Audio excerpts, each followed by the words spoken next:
Wow. What's up? I just bought and financed a car through Carvana in minutes. You?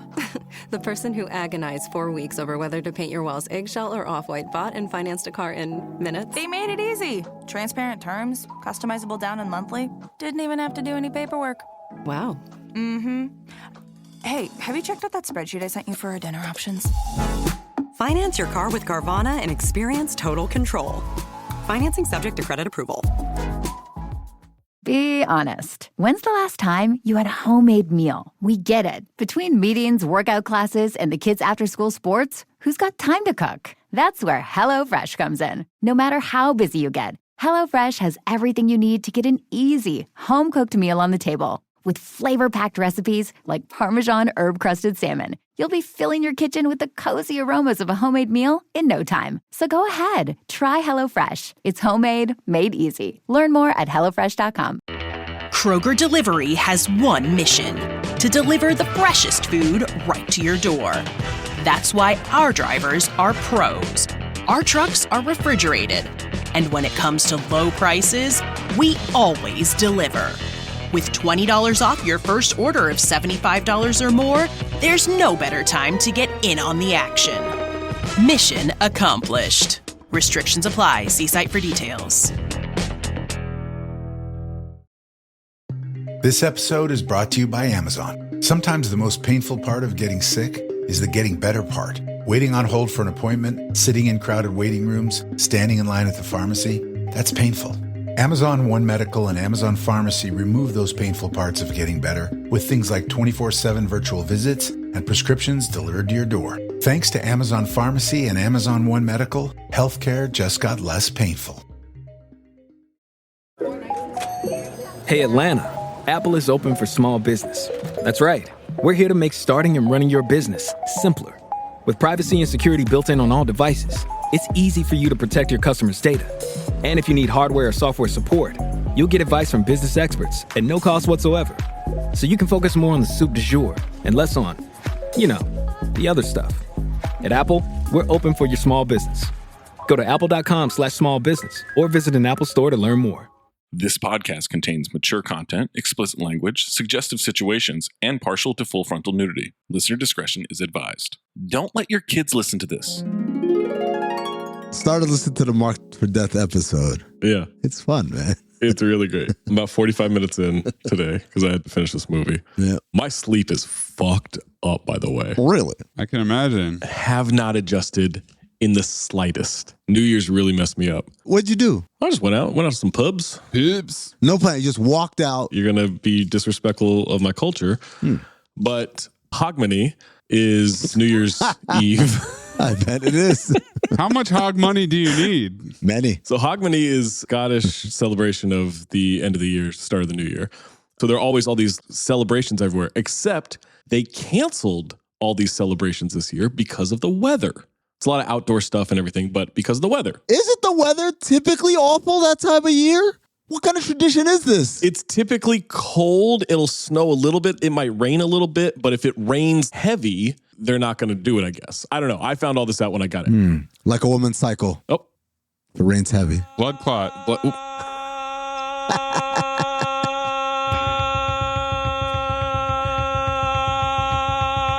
Now you've seen how bad things can get and how quick they can get that way. Well, they can get a whole lot worse. So we're not going to fight anymore. You think this dude's going to take Ed down? MVP is going to blow Ed out of the water. He's the most valuable primate. You betray the law. I'm sorry, misogynist. Men are hoes too. You've said hoes 58 times in this episode, and I'm the misogynist? You unbelievable, man. Wait, you guys have notes about 9/11 for this movie? How do you not? Yap about this and yap about that and yap all night long. Fucking yap. It was in my dream. That's not how I feel. It is how you feel. It was in your dream. Some of us like to be prepared. How are you not taking accountability for your mind? Because I know I'm lying. Like, I know for a fact I'm lying. You sick little bitch. It was awful. It was incredibly boring. It was long. It was stupid. It was horribly written. The acting was terrible. It was a huge piece of shit. You're a fraud. It's a phobe. So everybody just be very respectful. But he's dead now, right? So we can't make fun of him? Is he dead? No, if he's dead, we can make fun of him. If he's still sick, we can't. Hold on. If he's dead, we can make fun of him. Yeah. I don't think we can. Whenever I hear numbers, my head converts them into chess moves or seats at the garden. I don't know what happened to you, man. You used to be cool, and then you got blarted. You tried to take AIDS on me in the T-Rex episode? That's my fault for not remembering what century I was in, bitch. It's been a good run. Thanks for playing. See you at the eulogy. You want the punani? I don't require Ed to have a condom because I trust him. Anthony, you're going to be busy today, huh? Yeah, it's nothing new, chef. Host! I am an alcohol segregationist. That thing's going to move up like R. Kelly. Salute to all the old ladies around the world. I love you. You got horses. What you need, a thoroughbred. Sometimes my emotions are just roaring like a T-Rex. That's a lot of pussy. I'm not in here with you. You're in here with me.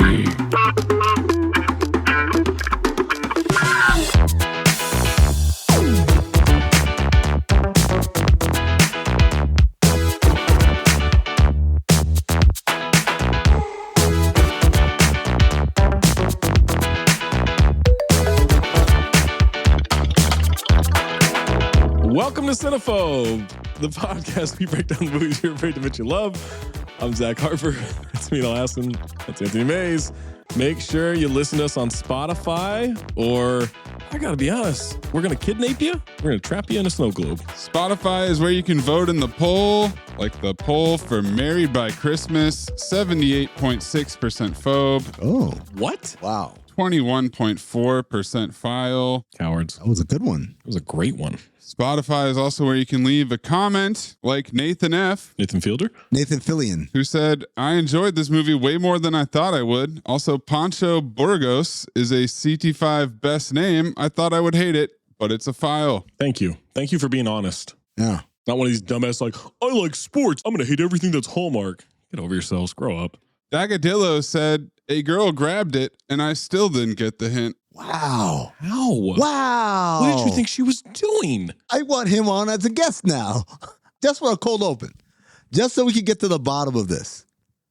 She grabbed it, and what do you think he thought? Was it hard?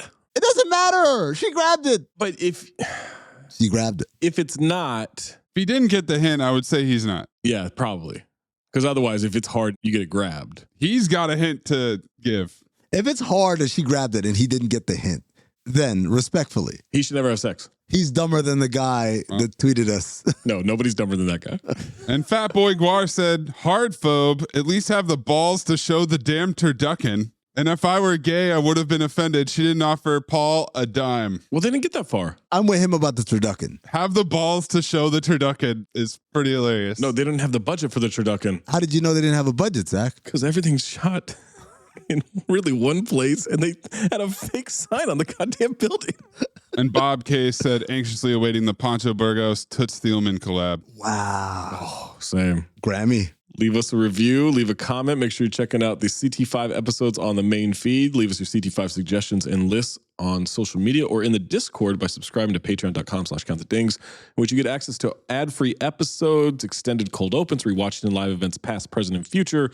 You often get episodes early. You get access and discounts on live show tickets. You get access to our Discord and all of our extra content, not just for Cinephobe, but across the entire CTD network. If you have a submission, submit it. Reminder, needs to be 40% or lower on the Rotten Tomatoes audience or critic score. We hit episode 250 and started a brand new daisy chain. Chain, chain, chain. Chain, chain, chain. Chain, chain, chain. Chain, chain, chain.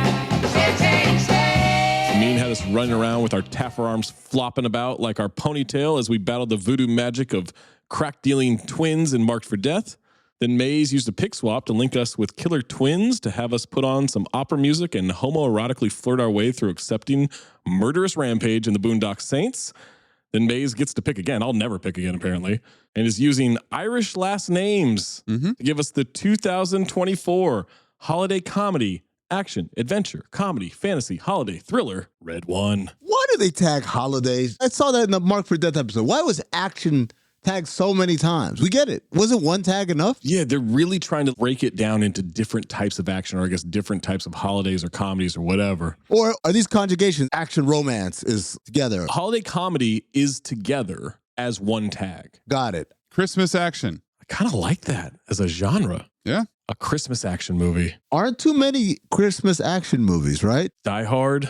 Yeah, that's one. Die Hard's an action thriller. Home Alone. Home Alone, action, yes. What's the Fat Man? The Fat Man? Fat Man, black comedy action. Oh, he's not going to be happy about that. Hey, man. Mel Gibson's not going to be happy about being told he's in a black comedy. Violent Night. Christmas action comedy. There you go. Okay. Violent Night with David Harbour. Red One stars Dwayne The Rock Johnson, Chris Evans, and Lucy Liu. The Rock is a repeat offender for Red Notice. I wish I knew how to quit you. He was in Black Adam in 2022, Fast X in 2023, and this movie and Moana 2 in 2024.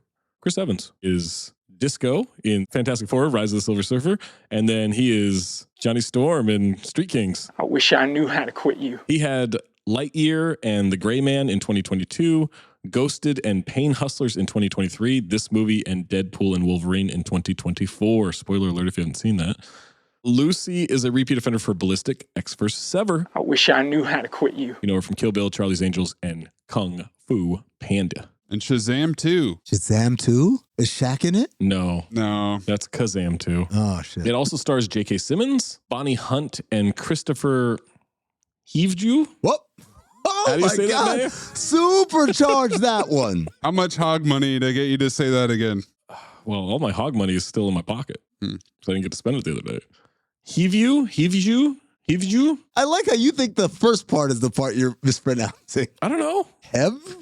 Heaved? It's Hev? Tormund Giantsbane, Game of Thrones.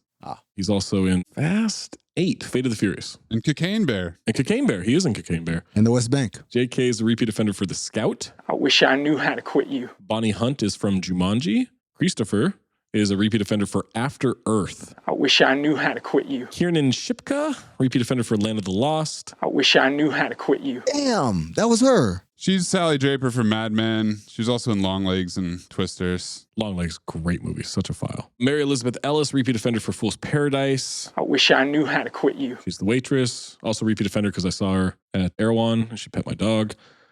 Nick Kroll, repeat offender for Don't Worry, Darlene. You really are the most devious bastard in New York City. Mark Evan Jackson, repeat offender for Slammin' Salmon. Drew Ader, repeat offender for Poison Rose. Brandon M. Shaw, repeat offender for Spencer Confidential. Matthew Cornwell, repeat offender for Venom. Jeff Chase, repeat offender for The Fanatic and Slammin' Salmon. Marty Matulis, repeat offender for Land of the Lost. And Zelika Babrova, repeat offender for Red Notice. I wish I knew how to quit you. Jenna Cannell, repeat offender for The Bye Bye Man. Oh, nice. She was the girl who got hit by the train. Really?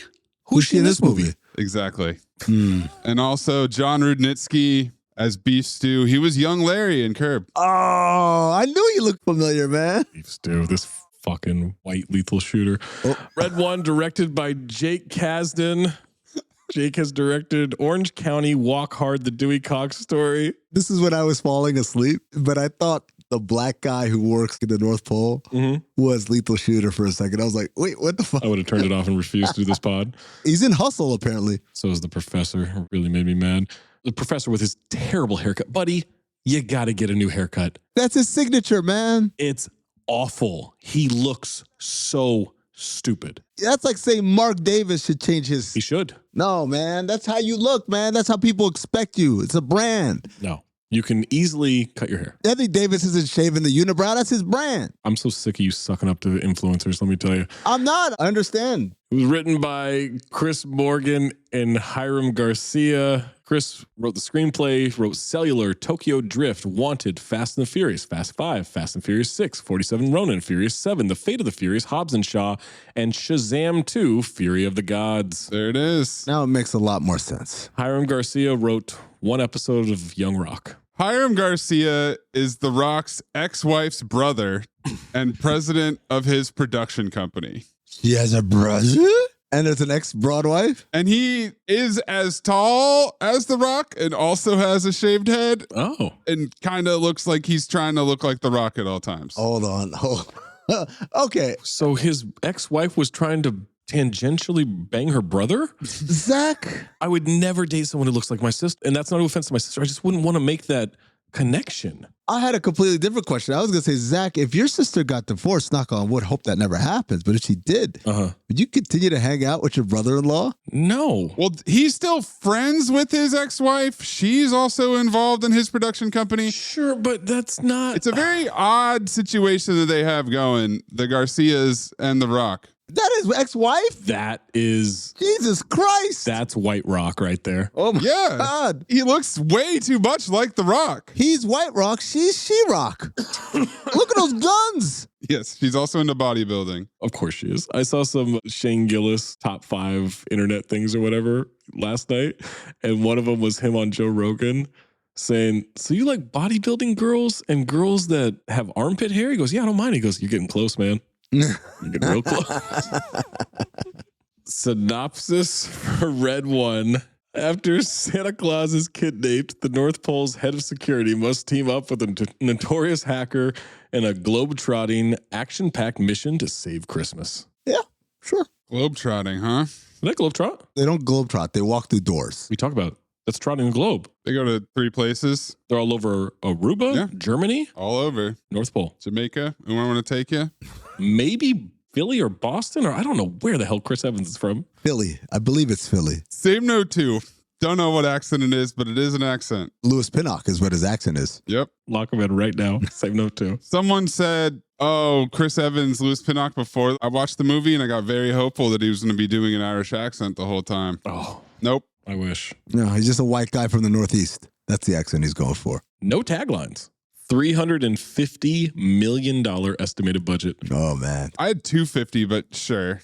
You can tack on the marketing and shit. Grossed 96.4 million US, 182.8 million worldwide. But it was streaming right away, wasn't it? I don't know what to do with those. So it was originally supposed to be a Amazon release, but then they got a box office release, but only for about a month. 1 month of that. That's not bad. Yeah, that's pretty good for a month, but also maybe not. But also don't spend $350 million on a straight-to-video movie. It's Amazon. They wouldn't even notice $350 million. Honey, do you see my... Got Jeff Bezos like, we spent it on Red One. Red One? Huh, okay. What delivery service? No. The Rock.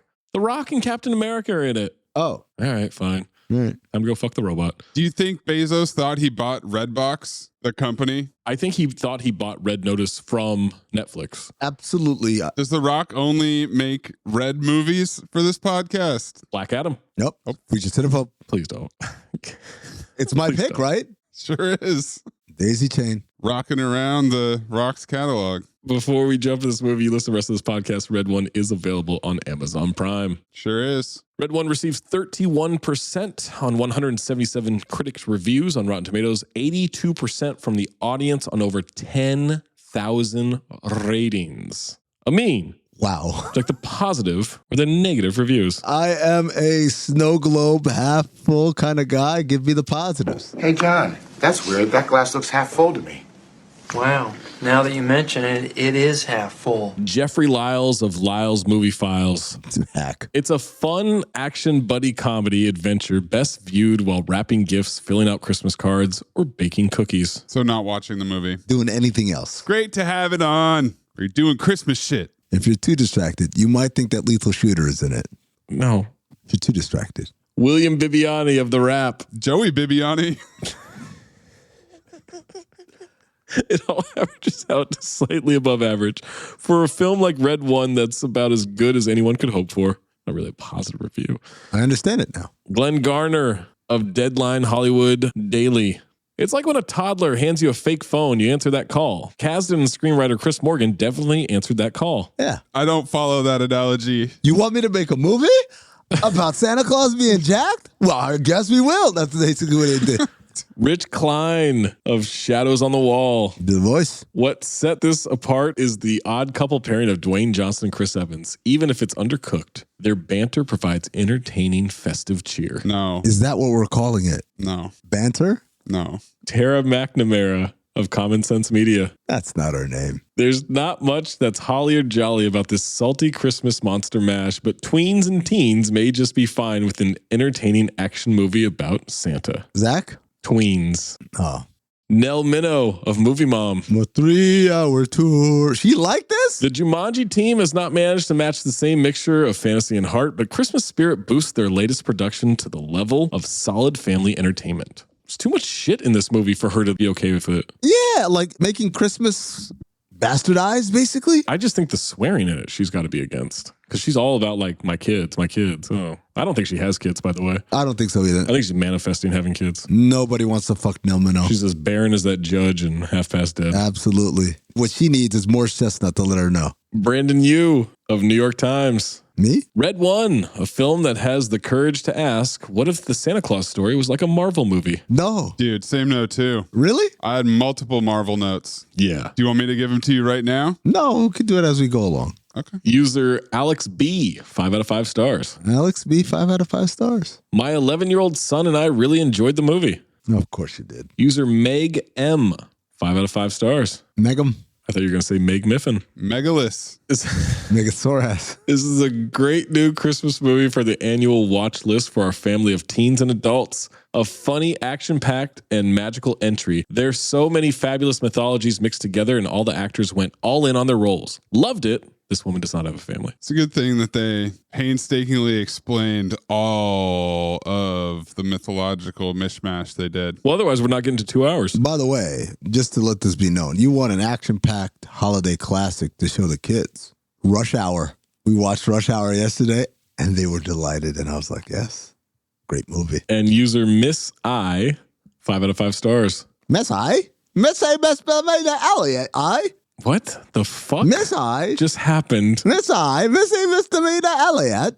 Yeah, in it? I love this movie so much. It was entertaining, touching, and such good fun. I think it's a shame that the critics have completely drowned out this title, even though it fulfills its role as a Christmas film. Shame on them. You're not doing your job as guides for the lay public. Guy records a podcast in Scotland. Now he's an expert on accents. Oh, okay. They're all around me. Lay public? The lay public. Critics are guides for the lay public. Well, this will never Is that French? play in time, but also it fulfilled its role as a Christmas movie by being about Christmas. That's all it had to do. Such good timing. Such good timing. You got to warm it up, man. I do. The Nicholas from Mark for Death. It came so late. It did. Comes when it wants to. I mean, it was just setting it up like 3-4 times. He's just like, I pushed it. I don't have to tell. Negative reviews. Stop being a pessimist. This tank is not half full. It's half empty. Tom Meek of Cambridge Day. Shall inherit the earth. Red One is relatively watchable family fare, but as ephemeral and forgettable as a first dusting of snow. Snow? Tom Beasley of Voice Magazine. The problem is that Red One seems to either hate Christmas or fundamentally misunderstand it as a concept. Same note too, Tom. Really? I don't think so. I think they got that part. No. I don't know. Matt Neal of ABC Radio. If this is what Red One is, don't expect a Red 2. Ah! Good one. Mark Kermode of Kermode and Mayo's Take, YouTube. It's been a while. Kermode and Mayo. Ew. Yeah, well. One leads to the other. Bad combination. Well, don't knock it till you try it. This is the big American blockbuster of the week, and it is absolute crap. Oh, Kermode knows crap. Bill Goodykoontz of Arizona Republic. But what Red One is really missing, what every Christmas movie worth its eggnog requires, is summed up in one word: magic. I think they have plenty of magic. Yeah, there's so much magic. Rendy Jones of Rendy Reviews. Do I make you Rendy? A lifeless, ugly Christmas movie shrouded on CG slop without an iota of joy. Definitely an early leader for Horseman was we built this on CGI until the Cobra raised its hood. Oh my God. Is it just... Never mind. We'll talk about it. Richard Roper of Chicago Sun-Times. He's alive? What? Yes. Siskel, Ebert, they're dead. Roper, alive. I thought Roper died too. I can't be mistaken about whether a guy's alive. Whether the locales are a generic American city or Aruba or Bavaria or the North Pole, everything looks computerized, digitized, and sanitized. Sanitized. If either of you guys died, would you want us to continue to do the podcast using an AI kind of approximation? We ran every episode of Cinephobe through AI and then just ask AI, what do you think of Red One? Would you want that to like, we could just create an AI version of you to live on? No, I'd rather you get a replacement host, a real replacement host, and then they're just not very good and the pod falls apart. It's cheaper to just have an AI version of you, though. You're really into this AI shit, and it really bothers me. It's so bad. Super into it. Gemini. AI is really bad for everything. Gemini, man. I know you're lazy as fuck, but you got to stop using that stuff. I don't know, man. I kind of feel like it's augmented me now. I'm sure it's mented something for you. And then Brian Orndorff of Blu-ray.com. Slow lazy. Augmented. Do I make you horny, baby? Nope. Red One is deadening to watch as so much technical and thespian effort has gone into a feature that carries no sense of spirit. What a shocker. Brian Orndorff hated something. But I guarantee there was no thespian effort in this. J.K. Simmons would be the one to be a thespian. I was looking forward to J.K. Simmons. Too bad he was unconscious for 90 minutes. Look, he's the edge. I got some questions. There's one person I know for a fact is all in a day's work. Yeah. I kind of feel like there are multiple all days work in this movie. Might be our most competitive all in a day's work nomination process ever. We'll get Amin's first note, May's first note, my first note after these messages. Unless you're a Patreon subscriber, patreon.com/countthedings, in which you get an ad-free episode right now.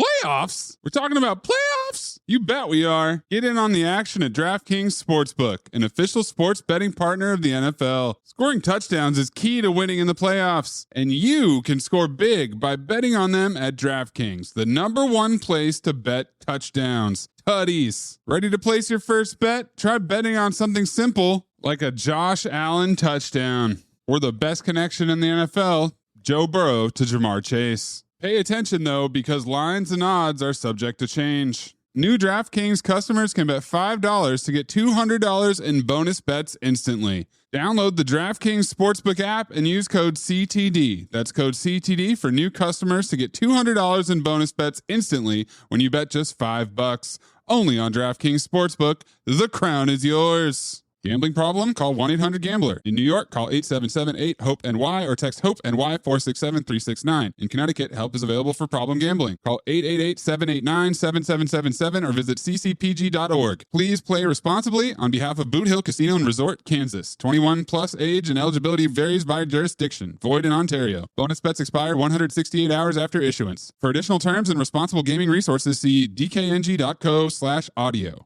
Oh, it's such a clutch off-season pickup, Dave. I was worried we'd bring back the same team. I meant those blackout motorized shades. Blinds.com made it crazy affordable to replace our old blinds. Hard to install? No, it's easy. I installed these and then got some for my mom. She talked to a design consultant for free and scheduled a professional measure and install. Hall of Fame son. They're the #1 online retailer of custom window coverings in the world. Blinds.com is the GOAT. Go to Blinds.com for 40% off site-wide. Blinds.com. Rules and restrictions may apply. Hello, podcast fans. It is I, Bruce Valanche. For over 25 years, I worked on the Academy Awards, so you didn't have to. In that time, I've seen and heard things that should not be seen or heard or certainly felt. And now, for the first time, I'm sharing all my behind-the-scenes stories and first-hand knowledge about the Oscars. The blood, the sweat, the tears, the slap, all the things you didn't see. So join me as I use humor and insight to break down the Oscar awards of the past, to explain how and why your favorite movie didn't win, why some actors and some directors had to fire their agents, and how the whole process works, or sometimes doesn't work. This is the Oscars. What were they thinking? Available wherever you get podcasts. Amin, what is your first note? So now I'm realizing that I was absolutely sleepy before I even started watching the movie, because my first note was, how long did it take for you guys to figure out Christmas wasn't real? I meant Santa Claus, but I wrote Christmas. I had a feeling you were going to ask us this at some point during the show. I don't remember. 6, maybe? I don't know. I have no idea. Maybe my mom she'll listen to this. She'll know. We'll find out in July. Yeah, my dad probably knows too. We'll have to circle back on this. My guess would be 7 or 8, but I really couldn't tell you. Yeah. What about you, Amin? I think I was maybe 4, and I asked, wait a second, but we live in an apartment building. And my parents were just like, yeah. I was like, yeah. My dad just told me a story of one year I didn't tell him what I wanted from Santa until Christmas Eve at like 5 p.m. Nice. And I came out of my room with a bunch of Power Rangers toys that I had cut out of a magazine or the newspaper or something like that. Here you go. Santa will get this for me because Santa's got it. And my dad went downstairs and got tickets to Power Rangers Live on Ice on primitive internet. That's not a bad pivot. Hold on. Your dad went to the internet cafe from Jack Reacher, Never Go Back? Yep. To purchase this? It was open on Christmas Eve. And then he tried to say that Santa didn't have enough notice, but here you go. Red notice. Worked for me. I feel like your dad wouldn't have waited for you to be a certain age to let you know. I feel like he would have been like, well, you're 6 feet tall now.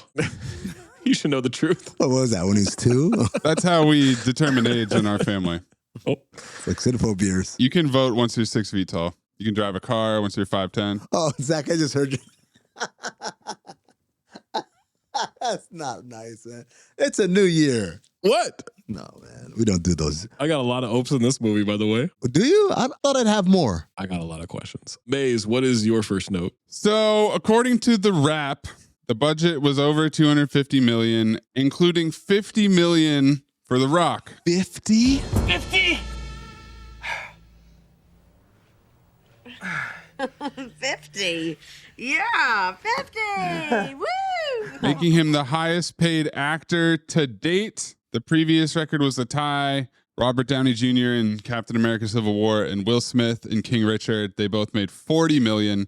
The Rock's previous best payday was $22 million for Jungle Cruise. Damn. This really pissed me off when I found this out. Why? Because not only did he more than double his own salary and blow past the record by $10 million, he's producing this movie. He's getting points. Obviously, he's getting money off the back end. Well. Or he would have if it had made money. Yeah, there you go. He actually had to pay back. Yeah, he lost a lot of money in this. But you're charging your production company $50 million for yourself for this movie that you mailed in, and then there was all these rumors about him being late. Yeah. And peeing in jars and shit. Maze, I saw trivia saying that due to his tardiness and other production issues, his behavior tacked on an extra $50 million more than what it should have cost. Chris Evans and the director said that he wasn't actually, it seemed like someone was salty about him with the lateness thing. But to me, paying yourself $50 million just so you can have the highest salary, come on, dude.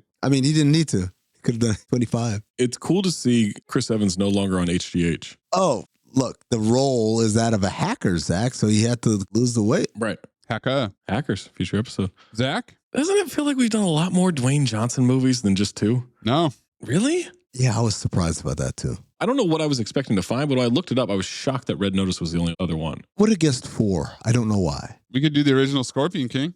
That qualifies. Oh, that's a Cinephobe movie right there. Goes to Cinephobe past. Why don't you try telling us what the fuck happened? Plot summaries, and we get a whole 2 minutes and 3 seconds this time because there was 10 minutes of credits. Yeah. Thanks, Santa. I'll go first since I picked it, motherfucker. 3, 2, 1. Chris Evans plays a notorious bounty hunter and tracker known as the Wolf. He's never believed in Santa Claus and is a level 4 naughty lister who will literally steal candy from a baby. Oh, and he's also a deadbeat dad.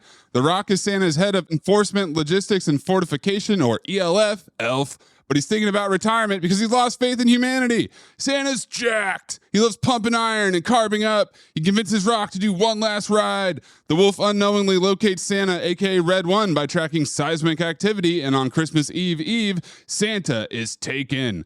Lucy Liu is the head of Mora, Mythological Oversight and Restoration Authority. She brings in the Wolf, who is forced to work together with the Rock. They don't get along! Ha! They go through a toy store portal to Aruba, use Ant-Man technology on Hot Wheels, Chevy product placement, and drive to the beach where they find Nick Kroll, who reluctantly reveals that the kidnapper is Grilla, the Christmas witch, obsessed with punishing the naughty, and she dispatches abominable snowmen to attack. Rock discovers that you just gotta rip their carrots out. Grilla is a shape-shifting 900-year-old ogre with 13 killer Yule lads. She's got Santa trapped and is draining his energy like Colin Robinson. Rock believes she's working with Santa's adopted brother, and they head to Germany. They get captured at Krampus's castle. Turns out Krampus used to date Grilla. Krampus reveals she's using the Glaskafig, a snow globe prison, to capture naughty listers, and Rock must face Krampus in Krampus Slap. They escape. Grilla captures the wolf's son. Rock realizes she's still at the North Pole because Santa doesn't like macaroons. The wolf learns his poppy talk lesson. Rock and Wolf stop Grilla from taking the sleigh. Grilla turns back into a full-size ogre. Krampus arrives like the Millennium Falcon. Rock breaks open Santa's glass cage of emotion. Santa summons the reindeer to attack Grilla. She gets hoisted on her own petard and trapped in a snow globe. Then in a furious montage, Red One delivers all the presents Assassin's Creed style. Did we just save Christmas? I think we just saved Christmas. Cavalame! With 2 seconds to spare on my clock. That's good. Need it every second. I'll go. 3, 2. Whoa, well, let me count myself in. Hold on, man. 3, baby. 1, 2. Look, do me a favor. I don't want to do a countdown before I do the scene. Countdown. No countdown. Can we just do it off of action? Just in your own time. Good. So I'm not a rocket ship, okay? Okay. All right. Captain America's a degenerate gambler hacker with a broad ex-wife who won the custody battle but still can't take care of their brat child despite the fact that she's already remarried. They want us to believe she's a doctor, but really that's just nurse work. Meanwhile, Vern Schillinger, leader of the Aryan Nation in Oswald Correctional Facility, is now Santa Claus, and apparently the North Pole is some white people version of Wakanda. His first mate is Spence from Ballers, who tries to tell Schillinger that the end game is him resigning because too many broads are demanding essential oils for Christmas all over the world. Schillinger's a workout freak, of course. He's been in prison, but somehow can't avoid getting kidnapped. And so Agent Sever from X vs. Sever, a much more enjoyable film, I might add, tracks down Captain America as the person who gave up Santa coordinates. Together with Spence from Ballers, Cap hornily travels to Aruba, where he ogles women and wonders whether Spence can expand a Wonder Woman action figure into a life-size fuck toy. They run into Nick from Big Mouth, who then turns into Maury the hormone monster to deliver a message from the witch, with a W, who is responsible for Santa's kidnapping. She then sends 3 snowmen with shakes to go murder everyone in Aruba. Wait, not murder, just freeze. Why? Anyway, the snowmen suck at their job, and Captain America and Spence from Ballers leap to the conclusion that Santa is being held by Krampus, who's his brother? Krampus hosts underground slap fights that Dana White will soon invest in, and he reveals that A, he did not kidnap his brother, and B, that the witch, again with a W, is his broad ex-girlfriend. He then promptly slaps the shit out of Spence, who then slaps the shit out of him back with a prosthetic that Cap retrieved by using the pickpocketing skills that they exhibited in the beginning of the movie. You guys are unscarable. Meanwhile, the broad ex-wife calls Cap and tells him that his brat kid wants him at the jazz recital, that earlier he told his dad the only reason he was in it was because his horny little ass was trying to holler at some broad in his class. But then he got dirty macked by his best friend. Anyway, this no-host bo-ass kid tries to shame Cap for not being there despite communicating like a lot of broad exes that I've had over the years. Both Cap and his no-host bo kid get sucked into a snow globe, which sounds suspiciously like a sex act, but it is not. Special Ballers comes to save the day, but not before the witch, still with a W, turns into a raging hormone monster of her own, despite Krampus showing up and trying to put her in her place. Santa ends up saving the day. Because who else would save Christmas other than the leader of the Aryan Nation? Life beyond the wall. Sit, that's Madame. Before we get to Zach's plot summary, Chris Evans actually gave us a plot summary in tactical redundancy form towards the end of the movie when he's explaining to his son what happened. Where are we? What's happening? Okay. Now listen. Now I know what this is going to sound like. Basically, Santa is missing. And that giant lady is a witch. And she got the snow globes from a giant, demonic Christmas goat man. And now they're going to make millions of them with that magical photocopier thing. Look, I don't have all the technical details, but basically these globes are meant to imprison the naughty people forever. Forever? Not forever. I didn't scratch that last part. All right, Zach. I'm not a scared little broad. You can count me in.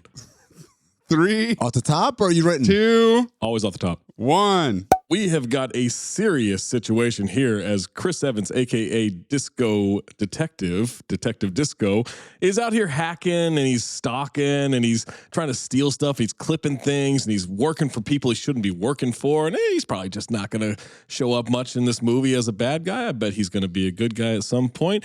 And now we go to the mall and check out the mall. Oh my God, Santa is a little too into these kids. If I'm being honest, he's being a little too into these kids and it's making me uncomfortable. And I know that The Rock's job is to keep him safe from all this stuff. And that's why he's got his polar bear friend, aka the chief, aka Garcia, out there helping him out. All these weird characters. Why did this become a Star Wars movie? All these characters and all these people, it's just a Star Wars movie of let's make things look weird. Let's make things look like Harry Potter or Star Wars or any of these weird creatures and everything. So whatever.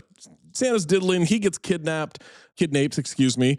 We have The Rock trying to figure things out. We got him trying to figure out how is he going to pick him up. We have Lucy Liu coming in saying, hey, there's a hacker. We got to go get this hacker. So guess what? The hacker's Chris Evans. He is a deadbeat dad. He is someone who's with a son who is asexual, but trying to be horny, trying to flirt. But he's just 10 years old and he's playing a stupid little guitar and he'll never amount to anything. So, all right, we find out that they've got to go track him down, and we've got Nick Kroll in Aruba. So let's go fight him and some snowmen. And these snowmen are jacked. I mean, as jacked as J.K. Simmons. So they beat them. They find out, oh, Grilla, it's the witch. Oh, it's Krampus. That's his brother. Let's bring in every stupid thing. There's a headless horseman that we find at one point.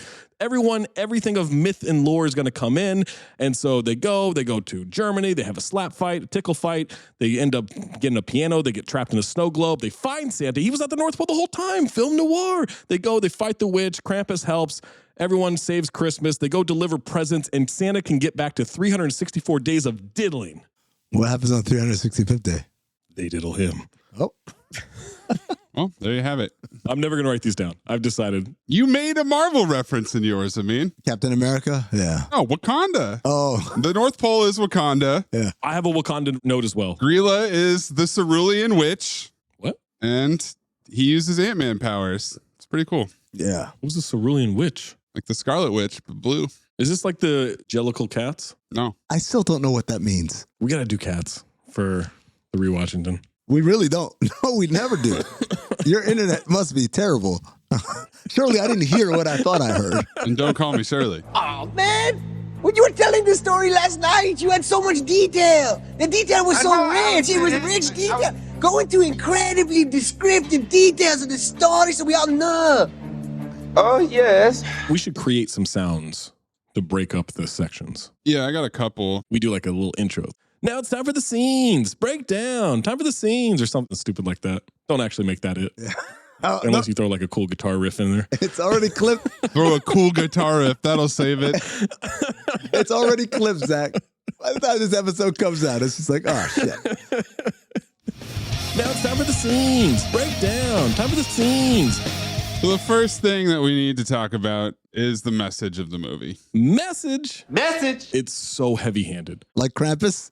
Good Lord. Heavy hands. That's a big-ass hand, man. That's a paw. He slapped the shit out of him. It gets regurgitated a couple times in this movie. What's the message? There's a few. But it starts with The Rock wants to retire, and he tells Santa, it's like you always say, which is classic exposition. Instead of Santa saying it, let's have The Rock say it, because Santa's already said it so many times. For the first time ever, more people are on the naughty list than not.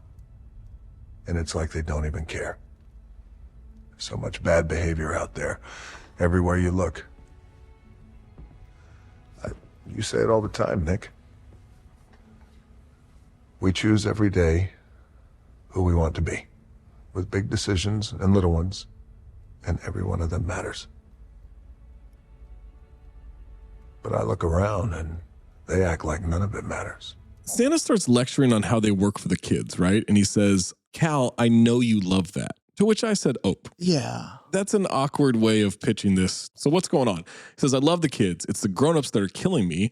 And that's when The Rock is kind of ass off. But Santa says, if nothing matters to them, then they need Santa and Rock now more than ever. Message. That is talking about today's world of how everyone's angry. This is just post 2016. Oh, we need Christmas now more than ever. That's the message? Absolutely. It's one of them. I got confused. The world's gotten too crazy. People aren't too angry. People aren't happy now. They don't even care that they're acting poorly. This is a direct shot at the last 8 years, which is fine, but it's also a Christmas movie. It's as heavy-handed as Krampus, as you said. I think they wanted to let us know that Christmas was dead, except they didn't really kill Christmas enough for it to be dead. Right. They didn't write it in a way that no one's believing Santa on the street corner. It's like, come on, Christmas or whatever. Also, Santa says somewhere inside of every lost grown-up is the kid they once were. And I said, oh. Also ooped there. Yeah. And that's a big callback at the end of the movie when he sees kid Chris Evans talking to his son. Which is an ope. You should not be picturing these adults as children. To be fair, he's seen everyone. He's seen them all. He's seen them all naked. Seen every cock on the planet. Sorry, you've seen everyone naked? Yeah. See if they got tattoos.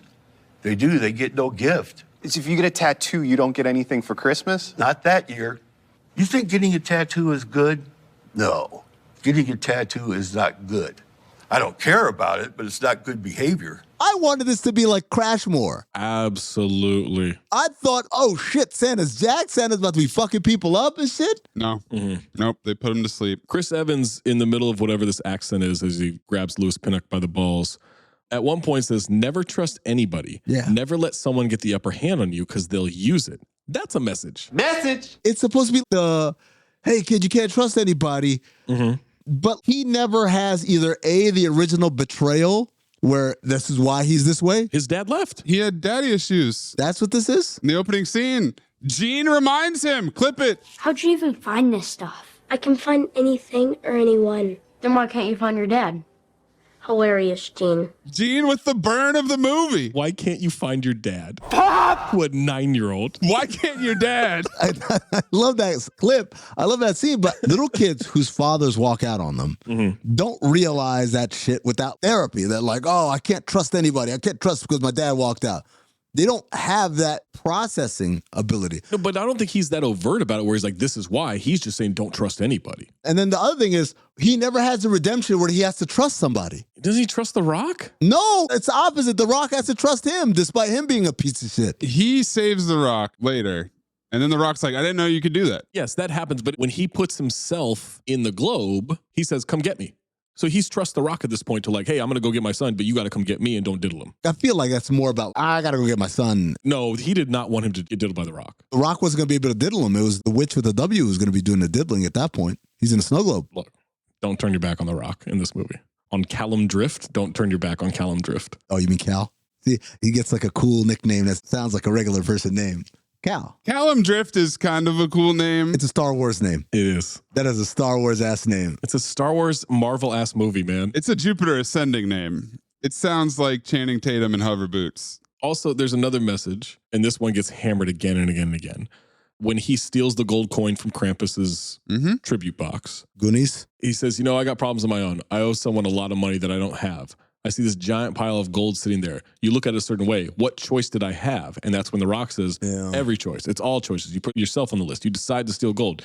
You decide to only look out for yourself over everyone else on this earth. Message! Every one of those kids who are counting on us, counting on me to do my job. 2016 election. Every decision matters. I'm telling you.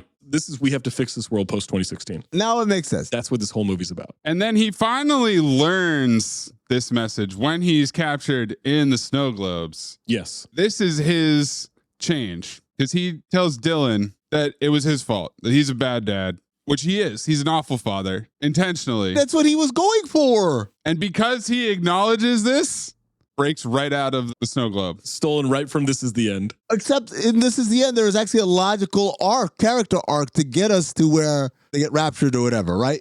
This had no logic to it. He was a shitty dad.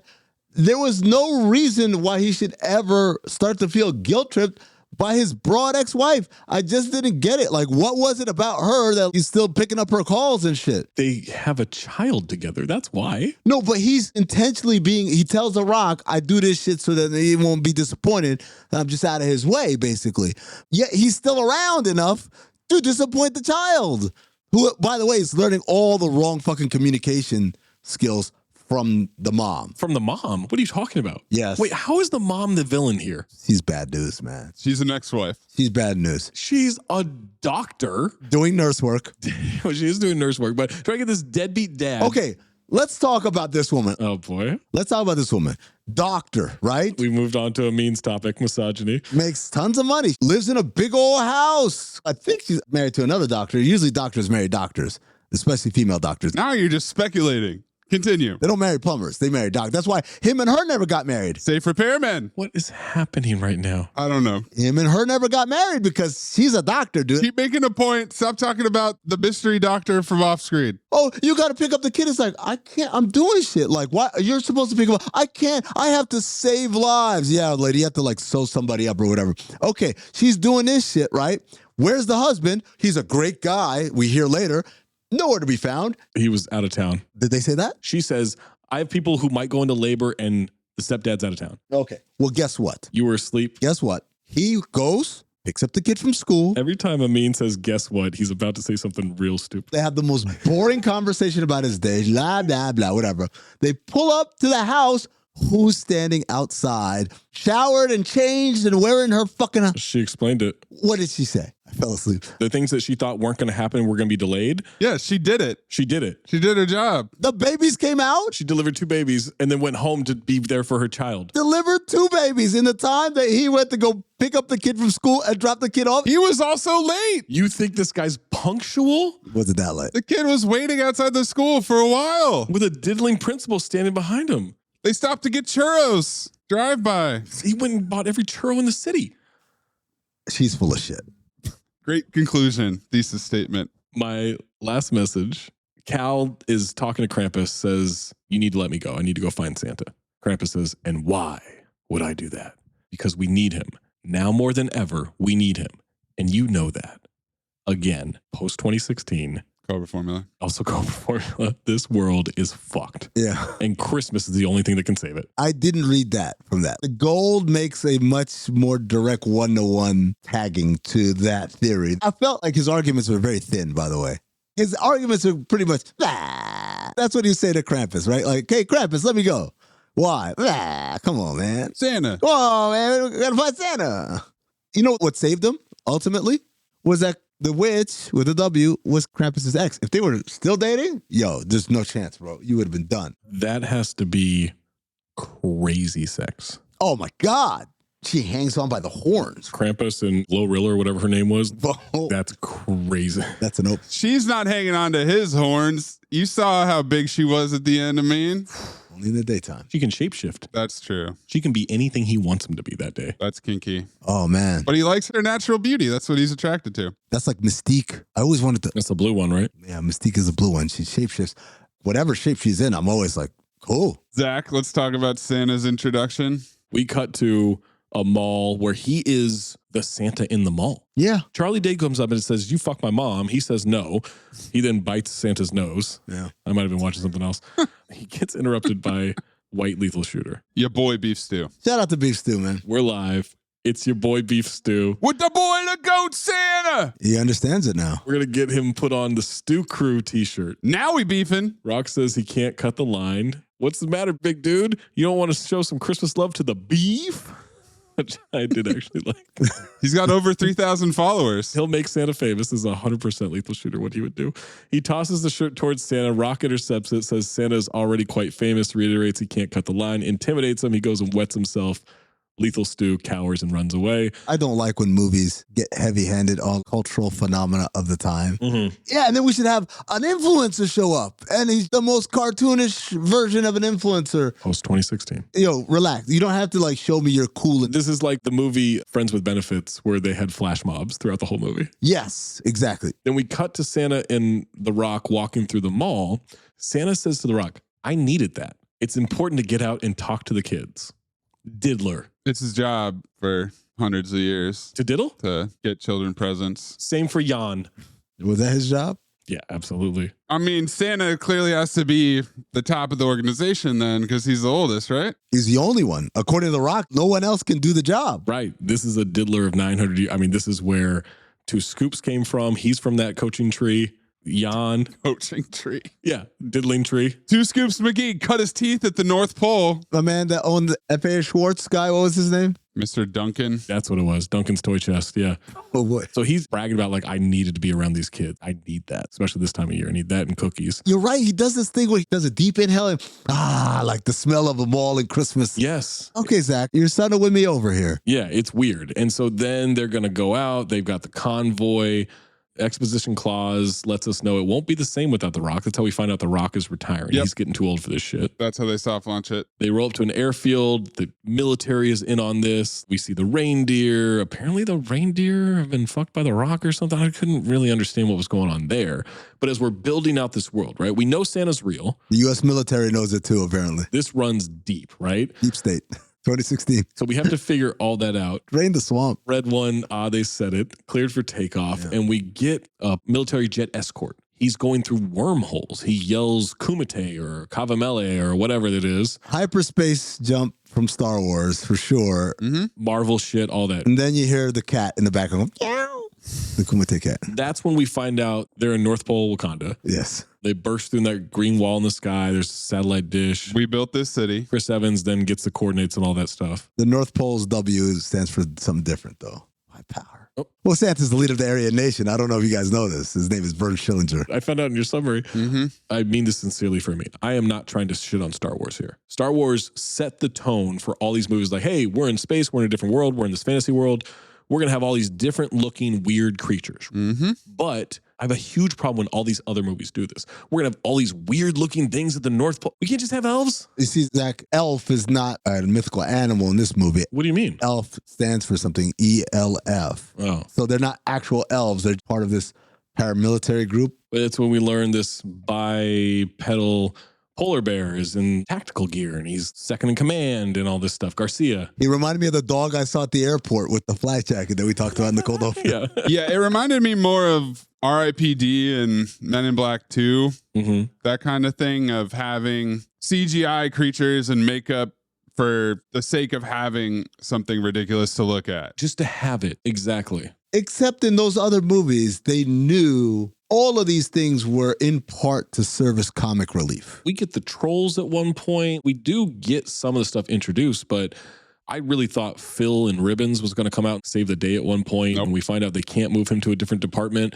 because he's got a dog named Ribbons, to which then I said, hey, Ribbons, hey, boy, how you doing? I said they ran out of budget because they spent it all on The Rock. We get Mrs. Claus counting Santa's push-ups to 500. In 5 minutes. Good little warm-up. Get it? Because he's jacked. This is just because in real life, J.K. Simmons is jacked, and he wanted to show him off. Yes, but also I think Hiram and The Rock thought, you know, it'd be sick if Santa lifted a shit ton of weight. A meathead Christmas. Santa lives in the Iron Church. Pumping iron. He's clanging and banging all the time, just like The Rock. The Rock is Santa Claus. That'd be sick. You think that The Rock briefly flirted with the idea of him playing Santa Claus, but then realizing that the script called for Santa Claus to not be in most of the movie? I don't think The Rock is quite there yet. I think The Rock thinks of himself as Santa Claus. If Santa had a more prominent role in this movie, he would have put on a beard and been Jack Santa. Could you imagine The Rock in a white beard? Yes. Yes. Absolutely. Okay. The Rock thinks of himself as a mythological creature, so much to the point I was legitimately shocked when he was slapped down to the ground. I thought, oh, The Rock doesn't let that happen. Dude, I was pretty surprised about that part too. The Rock doesn't let that happen. And he whimpers too. He sure does. He whimpers too. Ooh. He then tells Santa, I love the kids. It's the grownups. They're killing me. We get world building of how the naughty list is going. 22% year over year. 22%. Yo, yeah. Some Fred Claus in there, right? Absolutely. I thought they took from Fred Claus in this. I thought Fred Claus was going to make an appearance. I thought Vince Vaughn was going to play Krampus or something. When they said the brother, I was like, yeah, okay. I got Fred Claus all over those notes. Yes. And then he says, not our job to change people, Cal. People change themselves. We just show them we believe in them, all of them, because we know who they really are down deep. We know somewhere inside every lost grown-up is the kid they once were, as we mentioned earlier. That's the biggest fucking hope. Our gift is that we can see it even when they can't. We work for the kids, Cal, even when they're not kids anymore. Santa will not stop diddling you. Once he got his hooks in you, once he got that candy cane in you early on, you're his for life. Jerry Sandusky. This is a big time diddling movie. I don't know if it's big time. I feel like we've had bigger diddling movies. Massive. This doesn't compare to 2024 diddlers. What are you talking about? 2024 was the year of the diddler. He created the empire. You don't get 2 Scoops McGee without Santa. Where do you think he got the idea for all the sweets? But not macaroons. No, fuck macaroons, man. Now I'm going to tell my kids to wear a necklace of macaroons at all times, like garlic to ward off all the diddlers. We did the Cobra rewatchington this week. And like Amin said, iron sharpens iron. My brain was ready for Cobra formula. I feel like I could see the code. This is my question. Do you think if we don't do Cobra days before we figure it out, do you think it's still as obvious to us? Absolutely. Dude. I think eventually, because it ends up battering you into the ground. The last hour is just Cobra formula. Because we start with a ton of jargon exposition, right? Yes. We've got to have clever jargon for all the gadgets and all the branches. Christmas jargon I thought was going to run away with this thing. And then they have to explain everything to you because it's all made up. So gotta break it down. But the Cobra formulas that I had pulled here, the troll says, looks like the wolf. Who the hell's the wolf? Mercenary, bounty hunter, works for the highest bidder, ghosts on the dark web, probably the best tracker in the world. Guy's a legend. Then when Grila's talking to Santa, says the world is a mess because they fear nothing. I'm going to give them something to fear. I'm going to do in one night what you have failed to do for centuries. What's that? Santa, lazily. And what is that? I'm going to make the world a better place. Cobra formula. There's some real Thanos vibes to Grilla. Yeah, a little bit. In the whole sense, I'm going to make everything right the way it should be. But I think Grilla actually not a terrible plan to punish the more than half naughty listers and let the world be good. Jaywalkers? What is she, Santa Monica PD? Yeah, the jaywalkers and murderers being in the same bucket is kind of fucked. The zero tolerance doesn't work for you? That's crazy, man. I bet Santa's diddling didn't get on that naughty list. When they're in Aruba cleaning up the scene with Mora and Lucy Liu, Rock says, what about UDMs? Yep. What's that? Unauthorized deployments of magic. The brother. Whose brother? Nick's. I have a brother. Combination. Aruba is where it really fucking takes off. It becomes Chris Evans' only job to ask the dumb audience question so The Rock or somebody else can explain it so they can prepare. Prepare for what? For the possibility of no Christmas. They walk through the portal. What just happened? Toy stores. Toy stores what? Supply closets. Cobra formula. It's everywhere. I'm the commander of the ELF. What's that? Enforcement, logistics, and fortification. On and on and on. They just can't fucking tell us. They've got to reveal it, even without the Cobra rewatchington. Dare I say it? If we'd never seen Cobra, it would be called Red One Formula. This is my favorite one. The Rock's talking about retirement. I couldn't see it anymore. Couldn't see what? Doesn't matter. Don't worry about it. Couldn't see what. And I wrote Cobra formula. Then he said, doesn't matter. And I said, not Cobra formula? Yeah. What just happened there? It's a fake out. Oh my God. I'm not even going to give you the answer. We're going to pay that off in the last scene. Why don't you just tell me what it is? Then they go to Krampus's. They're playing Krampus Slap. Krampus Slap is the official game of Krampus Knock. Oh my God. Which, by the way, is not exposition at all. No. Seeing them slapping each other is like, oh shit, you didn't have to give us a name for that. Many years ago, she gave me a gift. She came back because she wanted it, Krampus says. A gift? What gift? What gift? The Glaskafig. Let's be careful on that pronunciation, by the way. Jack's talking to his son. Everyone does bad things. It's Jack's fault. What did you do? A lot of stuff. Long list. Cobra formula. It's about what he didn't do. What are you talking about? I've been a terrible father. Exhausting. There's more than that, but that was the bare minimum. And it's all Chris Evans' fault. He doesn't know shit. He's incredibly dumb in this movie. Which is weird because I actually do think there's a very good buddy cop vibe to his character. I think he's really fun in this movie. He's got some good one-liners. You know, The Rock's the straight man. I'm going to be a little bit, not zany, but different in it. I needed him to be more of a shitbag. Who's a bigger shitbag? Him or the waitress? The waitress? His ex-wife. Yeah. Oh. The ex-wife, the doctor nurse. She's awful, but she's not a shitbag. She's just a broad ex-wife. She's a doctor who is trying to raise her son. Doctor doing nurse work. Don't act like she's doing it by herself. She's married to another doctor who travels a lot. What's he doing over there? We're not going to ask that question, right? I bet you he's on the naughty list, though. What? Huh. Now I got too real, huh? Everyone got scared. I don't even know what you implied there. He's on the naughty list. He's traveling around Christmas. What do you think he's doing, Zach? Well, I don't... He's visiting his other fucking family. You made up that he's a doctor. How else can he afford to work and travel? She's a doctor. Oh, so he lives off of her and then goes fucks his other family over there. No, they said he had a good job too, but they didn't say what it was, I don't think. Okay. You've decided he's a doctor because women doctors marry male doctors. That's what you said. Look it up. Don't tell me to look it up. That shit is fact. All right, I'm going to look it up right now. I'm going to Google it. Look it up. While you do that, what I wanted from him, when I say I wanted a bigger shitbag, I wanted Fred Claus was a shitbag. Everything was just an angle at all times to get ahead until he learns his grand lesson. Jack didn't really have that. Like, there's the gold stealing scene, but other than that, there's not a lot of him trying to work an angle at all times. He kind of just gets recruited like, okay, I'll help you guys. You're supposed to get it all from the opening scene where he breaks into the seismic activity detection center and steals the candy and lights a fire. I thought Pierce Brosnan was going to catch him. Yep. Same note too.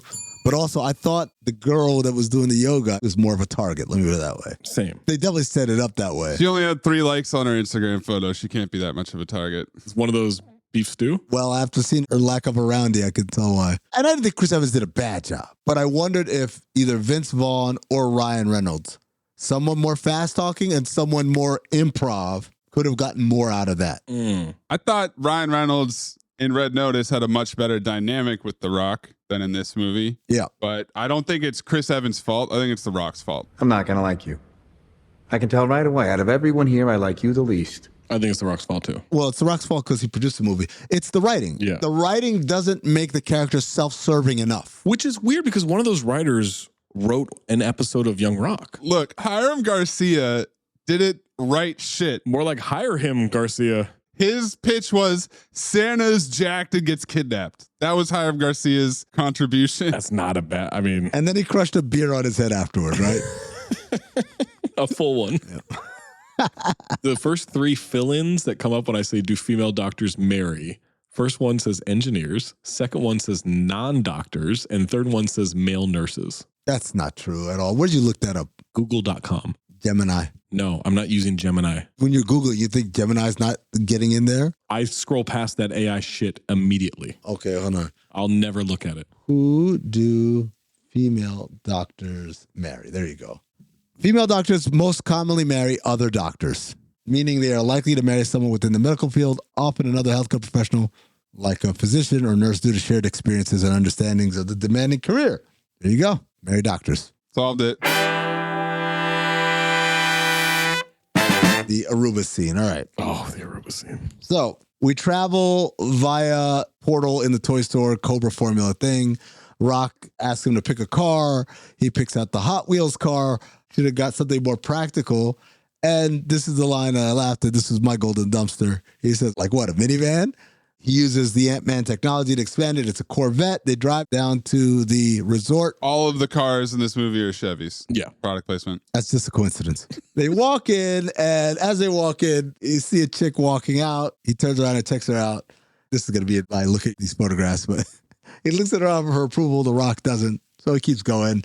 He tells The Rock, I'm going to live here. And he says, I'm going to marry that broad. And he says, oh, you're no fun to The Rock. And The Rock says, I'm fun because I won best gift wrapper or some shit. Most fun gift wrapper. Which I guess is the writers trying to be funny. That's supposed to be The Rock doing banter. Right. Oh, God. It falls face first, flat on the ground. I for sure thought he was going to wrap somebody up as a gift to like restrain them at some point. No. His only power is shrinking. He's Ant-Man. Mm-hmm. He's Ant Rock. Ant Rock. And also he lied about the whole gift wrapping thing. He's just a regular gift wrapper. He's not fun at all.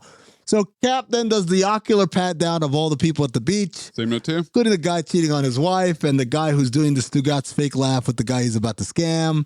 Then he zeroes in on a guy wearing shoes on the beach, which I got to say, I can't think of anything more ridiculous than wearing shoes at the beach. Oh, I am shocked you did not reference Coakley here. I went ocular pat down. Because he does the Coakley. That's probably a better reference. Coakley from Hall Pass. I thought it was going to be a Minaj. All that was missing is for him to put his hands like this and frame everybody out. Yeah. But when your job is in security, can you do that with flip-flops or slides on? No. So you kind of have to wear shoes. Yeah. Barefoot, I think you could do it on the beach. Maybe Crocs. No. Crocs get the job done. Stop wearing Crocs, people. Put them in sport mode. No. Now you're ready for action, but also you're casual enough for the beach. No, you're not. I don't even know what that means. It means nothing. What? It's upsetting to me. Sport mode? We just found out that Amin has Crocs. I don't. My kids have Crocs. I don't have any Crocs. I don't believe in Crocs. They look ridiculous. But if you had them, you'd be in security at a beach, and I had to work security. You were just blowing Hank Croc for his invention of Crocs and sport mode and all this stuff. And now all of a sudden you don't have them? My kids have them.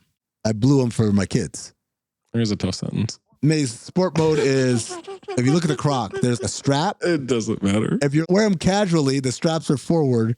The back of your heel is open, so it's like a slide. Please cut this out. But if you put sport mode on, now the flap is behind your Achilles, thus keeping your foot in the shoe crevice. Thank you. Cap expositions for us that these guys are mercenaries from a made-up country, and they're here to guard Nick Kroll, Armenian, who got himself a couple of baddies that I wouldn't mind being my exes at some point. My broad exes, excuse me. I missed them right there. Rock says, cool, let's just go talk to them. But Cap says, no, we should go in sideways. And I said, woo-hoo-hoo! The mercenaries try to rough him up, but The Rock uses his Ant-Man technology and starts to beat their ass. I hated this. How many Carmanian death mercs were there? 5? God damn, 5 dudes? Oh my God, 5 dicks? Damn! Going in sideways. 5 dudes? 5 death mercs? God damn. Zach, you just had the same reaction that I did, which is, who is this movie for? Yeah. This is supposed to be cool action? This is for a child. Look, I know everyone gets mad at me over this shit. This is Marvel action right here. Yes. The golden era of Marvel movies was Ghost Rider. Them knowing, even though there are stakes, we're all doing a thing here. We're never going to shy away from a laugh. We're never going to take ourselves too seriously. And when they lost their way, which is right after Endgame. After? After Endgame, yeah. That's the end of the golden age of Marvel movies. It's a Civil War. They started falling into the same thing that they used to make fun of DC movies for, which is being too self-serious about everything. Mm-hmm. This movie was like that. Why are y'all so fucking serious? Yeah. Clown this shit. At some point, clown it. We needed Michael Pena. That's your answer to everything. He's the one that took Ant-Man from, what the fuck is this movie, to like, oh, this shit is hilarious. Oh, I thought you were talking about Observer Report. Oh, Dennis Shavante? Yeah. We needed Dennis Shavante. So I'm thinking Nick Kroll. Nick Kroll will be our exit ramp, and he'll make fun of all this shit. Dude. And they managed to take Nick Kroll and make him fucking self-serious and shit. And I'm like, what the hell is this? The only thing that they ended up using him semi-correctly for is the weird voice. Yeah. When she channels through him, everything else was a complete waste of having Nick Kroll. Hey, be Maury the hormone monster. That's what they asked him to do. All in a day's work for Nick Kroll. Mm-hmm. That was my ultimate winner, although I questioned myself very hard. Mrs. Claus and Santa Claus and Lucy Liu, are they fucking all in a day's work? They're close. Lucy does too much. Santa does just too much. Bonnie Hunt for sure, all in a days. She's close. She's in more scenes than I thought she would be. They're in different scenes, but not a whole lot of screen time. For sure. Whereas Nick Kroll, it's all here. Nick Kroll's witty zinger here is calling them the Magic Mike Christmas Brigade. Reference. I thought he was going to start roasting them, and I was like, here we go. Yeah, and it never happens. Instead, he replies that he has no idea who they're talking about, which, by the way, that's a theme as well. Oh. Vague exposition, asking questions to people. Vague exposition all over this movie. It reminded me of having watched Rush Hour. Mm-hmm. Every time they asked about the girl, what girl? To your point about, I'm not saying it's a fad or a trend or anything, but very of the time. Boba tea? Too many mentions of boba. They thought it was funny. The girls want to get boba. It felt a little racist. In Aruba. Aruboba. Felt racist because they were... It reminded me of Johnny B. Good, the booster party. Maze, clip it if you want to. When The Rock is clicking his heels and getting smaller, do you guys think that his hog gets smaller? Was actually small the whole time? Oh. And that he's an elf? Or was it just a dumb Ant-Man ripoff? He says a line about the car, we bring it to reality. Yep. So I thought the reality of him was the big version. They can only grow toys big because that's bringing them to reality. But the heel clicking power, I think, is a separate power somehow. The heel clicking power is connected to the contraption that he wears on his arm. It's all connected to the wristband. When he has the wristband removed, he does not shrink back to his regular size. So he's full size all the time. Nick Kroll's like, all right, man, I got some punani on deck, whatever. Mm-hmm. Cap reveals that he knows that Nick was the one that bought the info, so give up who is behind the kidnapping. Nick gets scared. It says, I can't say her name, so Rock tells him to write it in the sand, which Cap, of course, reads out loud like a bingo. Twice. Well, he reads it once incorrectly. And she only hears the one where he says her name correctly. Gryler? Correctly. Grilla? When he says Gryla, she doesn't hear the Gryla one. Yeah. This is when she turns into the Cerulean Witch. The witch with a W possesses Nick to deliver exposition as she wants to punish the whole world using Santa. So much exposition. Oh my God. Nick does the thing. Ha ha ha. He's doing the voice. He's tilting forward an impossible angle. Smooth criminal. Ghostbusters. Delivers a PG version of What the Fuck. What the fuck? It's just static. Haha. It gets cut off because their FaceTime ended. Then an ice cream truck comes out of the water playing Felice Navi. And 3 murderous snowmen come out that I can only imagine Victor Freeze wishes he had on his payroll. Oh, you would have loved him. Absolutely. He destroys Batman if he's got those 3. The first one pulls a ninja throwing star. Snowflake. That's implanted over his ass. Great place to keep him. Right above the curvature of that cheek. Throws it. It turns out that all their weapons turn everything into ice. But the only thing that stops or kills them, including melting their face on a grill, that didn't do it? No. Is removing their carrot, which I'm pretty sure the filmmakers thought was a clever double entendre. Absolutely. That one's for the parents. I do think this is supposed to be a movie for children. What children? The children who like Marvel and like all this shit and want a Christmas movie and like The Rock and all that stuff. But there are points where they're obviously like, well, we got to bring the parents in. They sure did. My kids watch a lot of violent movies. They like action movies, right? Mm-hmm. I don't think they'd like this movie. I think I would get the look like, what are we watching? I think they're targeting a Midwest regular ass 7, 8, 9-year-old. There's a lot of Fast and Furious, right? That's more adult. But these kids watch Fast and Furious, though. More sophisticated. It's for kids who remember Captain America and like The Rock. Yeah. Do you like Jumanji? I mean, I haven't seen those Jumanji movies, but I have to assume it's the same type of shit. You're all right. Way better written. I think it's better when you paired The Rock with Jack Black and Kevin Hart, people who actually bring energy and play off of him, as opposed to Chris Evans, who's fine, but he's not a comedian. Right. A perfect example of this is when they're doing the cleanup and they find out Grila's a witch. We get this back and forth. Never tracked a witch before. Dated a few. Right, Cal? The Rock says so matter-of-factly, I've dated several witches. What's your point? that could have been a funny line. I think he murdered the delivery. Absolutely. The sequence that I liked the best out of this movie by far is Krampus. Yeah. Even though I wish that we had gotten the makeup off of him so we could have seen Tormund Giantsbane's face while he did this, I think it still worked pretty well. So he's Santa's adopted brother. They have a treaty. He lives in a concealment dome. They used to work together. Krampus became obsessed with the naughty list. He went out on his own. He hooked up with the witch, who was also in the Punishment Game, working Iceland and several other Nordic territories. The Punishment Game is fucking... The Punishment Game. Yeah. So matter of fact. When they try to make it cool and modern. Yeah, he was trying to do police jargon to describe mythological history. Yeah. So we go to Krampus's castle where there's a portal in a graveyard, and then there's hellhounds that get distracted by a chicken named Ellen. Why? Ass off for Ellen. Oh, for sure. Chris Evans steals the coin. We get that whole back and forth, the morality of it. Then they go inside. There's some throbbing house music with heavy bass. I feel like we're going to the club from John Wick. And Krampus is a party monster. Literal. Is the club in John Wick also a sausage fest? Well, no, there are a lot of women in there. This wasn't a sausage fest. I mean, it's just everyone's got makeup on. This is actually where the goth chick from the Bye Bye Man was. Oh. She was at this party somewhere, covered in makeup. Can't tell. I thought this is what Hogsmany looked like. Hogmanay, not Hogs Many. And perfect Hogmanay. It's a different holiday. Holiday. So he's partying. Everyone's cheering. I love this chant that they do at Krampus's place. You love it? I love it. This sleigh does it. The crowd does it every time they're celebrating Krampus. They're playing Krampus Slap, and he is wrecking people. The Cyclops hands over the northern vambrace that The Rock was wearing. Thank you. Just what I wanted for Christmas. They ask him about Grilla, who's his ex. But back then she was glorious. An ogre 18 feet high. The skin of an elephant. Giant pair of tails. It's very similar to the way he talked about Brienne in Game of Thrones, the big woman. He's obsessed with the big woman. Oh, yeah. He's right in his wheelhouse. He's got a type. And yes, punishing us the cruelest winter. We had some wonderful times together. But I gave up that work, remember? I spent 700 years menacing the naughty, trying to scare them into decency. I did my part. The only punishing I do now is for fun.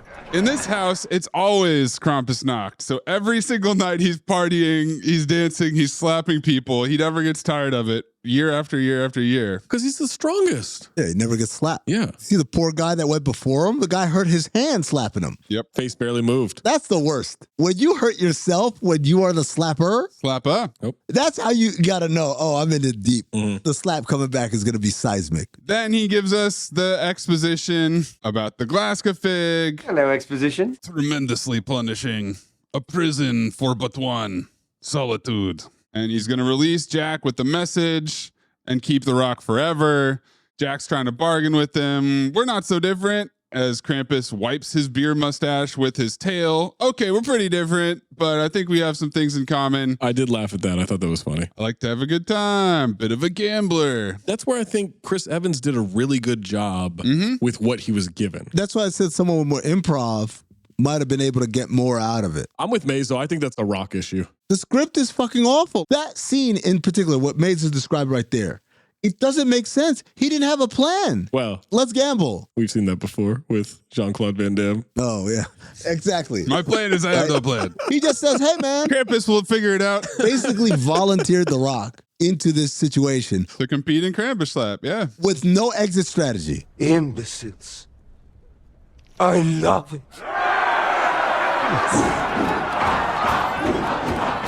Until he saw the guy, oh, that's the guy that's got the thing. Oh, now I can use these skills from the beginning of the movie to help him. But also, it did remind me of Red Notice, the prison scene. Yep. Don't do that. Don't do that. What? I know what you're doing. Don't do that. I know what you're doing. I'm not doing anything. Listen to me. These guys here, they find out you're a COP. This is a room full of convicted murderers and toilet vodka enthusiasts. We gotta make sure that they know you're not a cop. Don't. Niet Listen to me. politia. Niet politia. Guys, niet politia. Not a cop. When in doubt, make The Rock fight somebody. Yep. That'll get you out of most situations in his movies. So Krampus loves it. Jack tells Rock to smack the shit out of that goat. And then we get this Birdman, Harvey Birdman creature, explains the rules. It's pretty straightforward. You slap until somebody dies. Who was my guy from Rick and Morty? Bird person? Bird person, yeah. Krampus's eyes light up when Rock gently touches his face before he slaps. He wishes there was another way to settle it. The crowd groans. They don't like it. Take your best schlub. He moves his head, though. He does. He hit him way harder than the other dude did. He hit him pretty hard. He's The Rock. And he says, interesting. He's covering most of The Rock's face with his giant meat paw. Yeah, man. Don't let that dude blast you. Slaps the shit out of The Rock. There's a big red handprint on his head into the floor. I love this game. Reference? Jack does his pickpocketing, steal the Van Brace thing, puts it on The Rock's arm as he cocks it back. We get a mecha schlop, brings out the Rock'em Sock'em robots, uppercut people like crazy. Krampus obliterates them, sneers right through the fourth wall, and they escape Krampus's castle. This is the part that was confusing and inconsistent because on the one hand, it's a Rock movie, so that first slap, he has to move Krampus's head because he's The Rock. I'm strong. I'm not going to devalue my brand and have me be weak. But then when Krampus slaps him, we do get him whining like a bitch as he's scrambling to his knees, which is, I believe, the first time, other than, was it Central Intelligence, where The Rock starts the movie as a bullied person, and so he's a little bitch or whatever.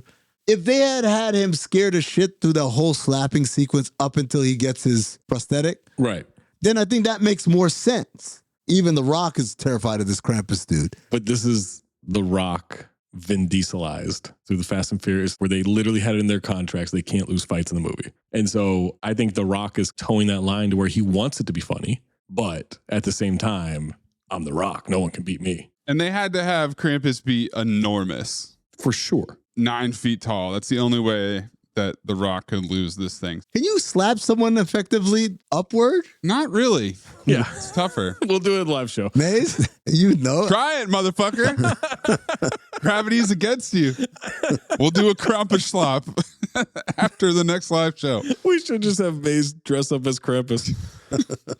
At the very end, when they're fighting the ogre form of Grilla, Krampus shows up like the Millennium Falcon, like I said, at the last minute, in his sleigh to blast them.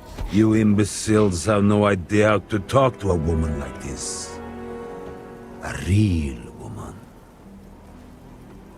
She's my ex. I like this. I asked you to clip that to use against Amin at some point in the future, please. Oh, a real woman. I was going to say clip Pretzi. That's not the way you talk to a broad, you understand? You understand? That's basically what he said when he showed up. He looked at the guy like, that's not the way you talk to a broad. Krampus shows up, and I was like, oh, fuck, here we go. Krampus is here. The Claus brothers are back. They're going to be Jose Canseco, Mark McGuire. Here come the Bash Bros, right? Let's bash, let's monster bash. Round trip and make the picture feel like donkey ass. Hit a ding dong doodle with my bing bong bat. We smack a blast, then we smash a bash. Or maybe the Disgusting Brothers. I don't know what they were going to do. I don't know what they were like 800 years ago. Disgusting Brothers. Diddlers R Us is here. They're ready to go.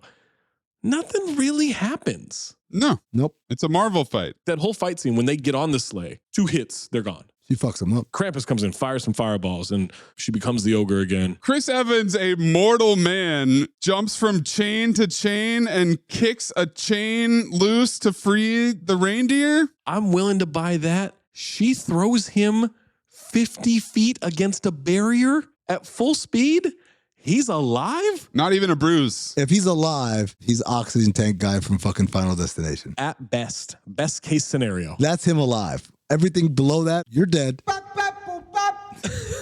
When Krampus shows up, Grilla grabs him with her tail, slams him all over, then chucks him, just like old times. And then eventually they defeat Grilla with the reindeer. They Leroy Jenkins. Kavalame. She falls onto the sled of snow globes.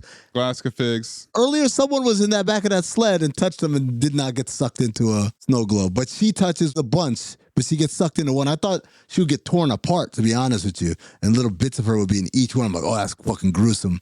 But nope, she just gets sucked into one. All she's got to do is make a false promise to be a good parent and she'll get out of there. So I'm not really too worried about that for her. If you were a shapeshifter, would you ever be yourself if yourself is an ogre? I think they take pride in the ogre. This big, tough thing. Like, she's doing that to fool other people.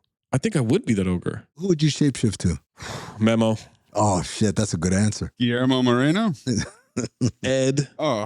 CT5 shapeshifts. I think we just met her. CT5. Taffer? Taffer. Oh. I would shapeshift with a Taffer and just walk into bars and throw shit around. The guy with the sombrero nacho hat from Johnny B. Good. What? That's not an ope. Why would you? Why would your dad?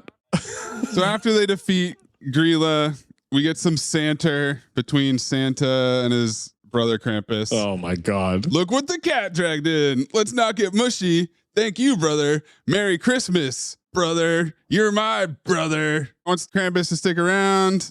Rock's like, no, don't do that. Shakes his head. Don't push it. Get to work. And he wants a rematch in Krampus slap. And I got to update my CT5 vehicles. Krampus sleigh, number 4. Moondog's boat off the list. Wow. I like that sleigh, man. Sleigh. It's got blasters on it. It's got talking chrome goblin heads. It's kind of like if Ghost Rider had a sleigh. They don't talk. They chant. That was a weird car alarm. Yeah. Steal the gold. All of a sudden, the sleigh starts chanting. Ooga chaka, ooga, ooga chaka. That's what I thought they were doing. Hooked on a feeling.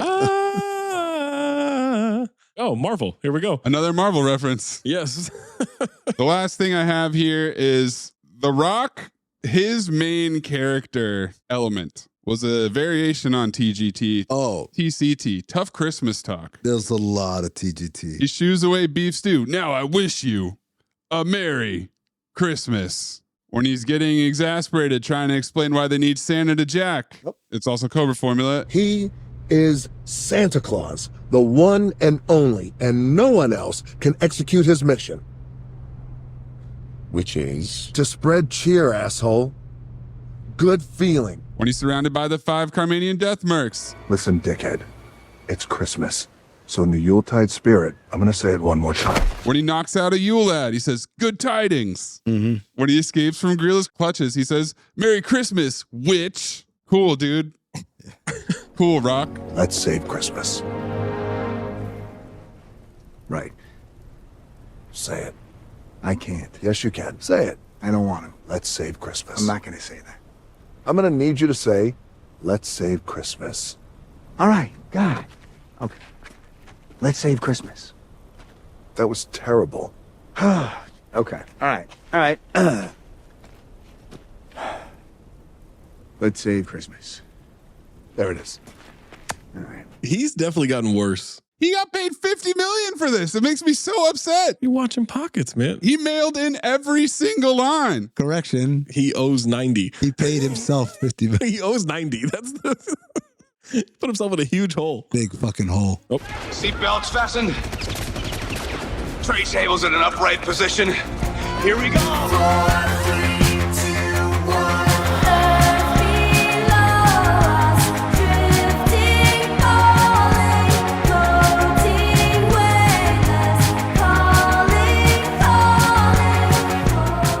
What was your plot liftoff? I mean, it's Santa getting taken. When the ground vehicle and then the plane flies away and everything, they think Santa's been taken. Mm-hmm. And they even said Christmas has been taken or Santa Claus has been taken. And I thought, are we getting a Liam Neeson reference here? North Pole has fallen. I thought that was the easy plot liftoff. Red sleigh down. My plot liftoff was Santa's list. When Nick Kroll gets possessed. Same note too. Oh, really? Yeah. You guys had that late? We find out she did it and she's doing it because she wants to punish the bad kids. From killers to jaywalkers. That's my plot liftoff. Tomorrow they will all be punished. Christmas morning the world will be much nicer. I do have a note here that references Amin. Anyone who's ever lied or littered. I said Amin is fucked. Anyone who's ever been rude or late. Yeah. The only thing Amin hasn't done is kill somebody on that list. What? Still time. You think he litters? So go to dumpsters or horsemen or whatever the fuck. I was thrown off though, because when Bonnie Hunt says at the end, Red 1, you are cleared for takeoff. I thought, is this plot liftoff? Oh, God. Before the Santa montage? What's happening? Terrible montage, dude, by the way. Who cares if you lose the game? You got this off your chest. I mean, it's just one night of bar trivia. Ooh. One night of bar trivia is sacrosanct to us. Trivia is sacrosanct. Krampus the demon has been part of the Yule legend for centuries. He traditionally accompanied St. Nicholas and dispensed lumps of coal or an occasional switching with a stick to the bad children. He would beat the children. He's a parent from the South. His night is celebrated on December 5th, the day before St. Nicholas makes his rounds on the 6th. It's a huge, often raucous celebration in many parts of the world, though now done in fun. Isn't there like a Jim Carrey movie about Krampus or something? Or maybe it's not Jim Carrey, but there was a Krampus movie, right? There's a Krampus kind of Christmas horror movie or whatever, for sure. Was he Lemony Snicket? Maybe that's what I'm thinking of. Yeah, he was. Okay. In the beginning, Mrs. Claus says she's going to play the simulation of the Netherlands and Belgium again. In the Netherlands and Belgium, traditionally no gifts were given for Christmas. Many families still celebrate Sinterklaas, which is St. Nicholas in Dutch, on the 5th or 6th of December. That's how Brendan Fraser would say it in Poison Rose. Yep. Sinterklaas. And this is the holiday associated with gifts. The name Santa Claus is derived from St. Nicholas, Sinterklaas in Dutch. Grilla is an actual myth associated with winter, possibly the oldest one. Of Icelandic origin, Grilla was an ogre with 13 sons, the Yule Lads. Grilla would tour the world on winter nights asking for charity for her sons. If she was denied charity, her sons would enter the dwelling and cause mischief until the owner begged Grilla to retrieve them. The idea of shape-shifting abilities and handing out punishment are later additions to the myth, borrowed from the Wild Hunt, another Nordic legend in which a pack of ghost hunters, Odin's entourage, would often give worthless gifts to kind strangers, like a bag of coal or manure. If accepted, the worthless gift would turn into gold the next day. Give a bag of shit, it might turn into gold. What's wrong with people? Why are we doing all these things? Well, they got to get kids to act right. All this comes down to like, how can I get my kids to act right? The deer used to pull Santa's sleigh, there's a little bit of controversy here. They were either regular reindeer who were just big because The Rock refers to them as girls in the beginning since they're female. The female reindeer keep their antlers over the winter while males drop out in the winter. So it would have to be females to have the deer antlers. But since they're huge. I saw a lot of feminists posting that meme during Christmas. Nice. Really? Yeah. Did you 11 any of them? No. Let's see. Prime targets. The other theory is that since they're huge, these are an extinct deer known as Megalosaurus, also known as the Irish elk or giant deer. They're larger than the common moose. Nope. They average 6.5 to 7 feet tall You don't respect the boulevard, and you don't respect the fans. and have antlers about 12 feet across. Megalosaurus, which I always thought was the joke. No. Those antlers were crazy. You guys know that joke? They look like barbed wire. No. The dinosaurs? You guys, you don't know that? Chris Evans dropped out of the film Fly Me to the Moon with Scarlett Johansson to star in this movie instead and was later replaced by Channing Tatum. Chantates. The word kavalame that Nick uses on his reindeers means we ride in Greek. Why? Why? Why? Why? Isn't it Nordic? Why? Why? Why are we talking Greek? Why? It's Greek to me. The license plate on the ice cream truck driven by the snowman reads I Scream. CT5 license plates. Suck it, Stallone. Zach, remember when the Air Force escorted Santa in the beginning of the movie? The aircraft at the beginning of the movie are F-22 Raptors, although the tail flash indicates they are assigned to Tyndall Air Force Base. At the time of filming started, they still would have been operating out of Eglin Air Force Base after being displaced by Hurricane Michael in 2018. I don't know why I turned Italian there. Displaced. This also means that the pilots flying escort were F-22 trainee pilots. The F-22 never returned to Tyndall. The schoolhouse was relocated in June of 2023, and Tyndall received an F-35 mission to replace it. That is the most meaningless trivia I've ever read in my fucking life. I hate when they put in like this helicopter model is this and this plane model is. I hate that shit. I don't care. Nobody gives a shit. Yeah. Lucy Liu and Kiernan Shipka didn't film any scenes together. Yeah. All in a day's work. While promoting the movie on the Drew Barrymore show, the two co-stars said they met for the first time in a spa. They both happened to visit during production. Believe it. The elves at the North Pole speak Portuguese. Again, why? Don't know. What? Yep, they speak Portuguese. It's a coalition. It's the ununited nations. The North Pole. I'd like you all to do an experiment on a plant, something that may benefit mankind. And if you devise something that's groundbreaking, I guarantee you a A in this course. Oh, well, hold on, man. You following me? You can't do that, Lionel. Look, man, if you don't want me to have a foreman job, I understand, but I need my fucking job, man. Louis Pinnock Accent Award. So yeah, whatever Chris Evans is doing, yeah. Santa goes to the mall in Philly, so maybe we can assume it's Philly. I was wondering if it was Jersey. Should we just say Chris Evans Atlantic? Northeast Atlantic. Yeah. White male. I'm good with that. Or Nick Kroll, Grilla Possession is the other nominee. It's Chris Evans because he goes in and out of it. I only thought of it with Chris Evans. Sometimes he just talks regular. And sometimes, hey, what's the matter, you? Like he just comes out with the weird fucking Brooklyn accent. He never once says, what's the matter, you? Yeah, he does. Says that to The Rock. And The Rock gets slapped. He's like, what's the matter, you? Let's show them who the horsemen are, guys. Yeah, we got soul.